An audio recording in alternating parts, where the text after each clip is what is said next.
২ বছর আগেও শনিবার বিকেল মুক্তির জন্য সোচ্চার ছিলেন নির্মাতা মোস্তফা সরোয়ার ফারুকী। এ নিয়ে সংশ্লিষ্ট মন্ত্রণালয় ও দফতর থেকে শুরু করে সামাজিক যোগাযোগ মাধ্যম সবখানেই ছিল তুমুল আলোচনা সমালোচনা। কিন্তু এত আলোচনা ও সমালোচনার পরেও বিগত আওয়ামী লীগ সরকারের আমলে মুক্তি পায়নি সিনেমাটি। ২০২৪ সালে আওয়ামী সরকারের পতনের পর এই নির্মাতা নিজেই হয়ে যান সংস্কৃতি বিষয়ক উপদেষ্টা। কিন্তু তিনি নিজে দায়িত্বে থাকলেও সেই সময়েও মুক্তি পায়নি সিনেমাটি কেন মুক্তি পায়নি এ নিয়ে নানা প্রশ্নের মুখে পড়তে হয়েছে ফারুকীকে।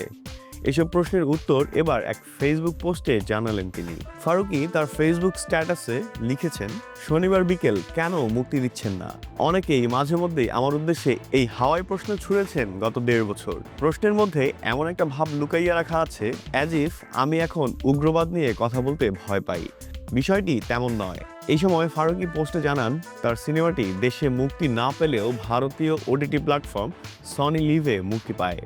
সেখানে সিনেমাটি নিয়ে পাইরেসি হওয়ায় সিনেমাটি দেশে মুক্তির উদ্যোগ থেকে সরে দাঁড়ান এই নির্মাতা। তিনি লিখেছেন, বাস্তবতা হলো ছবিটি সনি লিভে মুক্তি পাওয়ার পর হাজার হাজার অনলাইন লিঙ্ক ছড়িয়ে পড়ে। যার দেখার সে দেখে ফেলছে, আর কারো দেখা বাকি থাকলে সেও 1 সেকেন্ডেই দেখতে পারবে। যারা সিনেমাটি দেশের প্রেক্ষাগৃহে মুক্তি দেওয়ার কথা ভাবছেন তাদের উদ্দেশ্যে ফারুকী লিখেছেন, অনলাইনে অ্যাভেলেবল একটা ছবি সিনেমা হলে কেন মুক্তি দিচ্ছেন না, এই দাবি একমাত্র তারাই করতে পারেন যারা সিনেমা ব্যবসার সঙ্গে জড়িত না। বাংলাদেশের বাজারে একটা সুপারহিট ছবিও ডিস্ট্রিবিউশন খরচ বাদ দিলে কত টাকা আয় করে এটা অন্দরমহলের অনেক লোক জানে। যেমন আমাকে কিন্তু তারা কেউ বলবে না ব্যাচেলর সিনেমা হলে এখন মুক্তি দিচ্ছেন না কেন, কারণ there is no business left.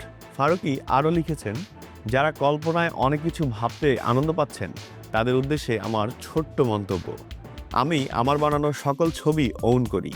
আগের মতোই ধর্মীয় বা সাংস্কৃতিক যে কোনো উগ্রবাদ নিয়ে ছবিও করব।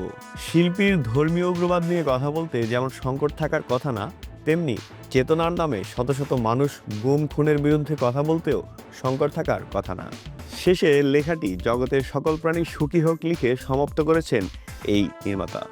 আজ এ পর্যন্তই, সবাইকে ধন্যবাদ।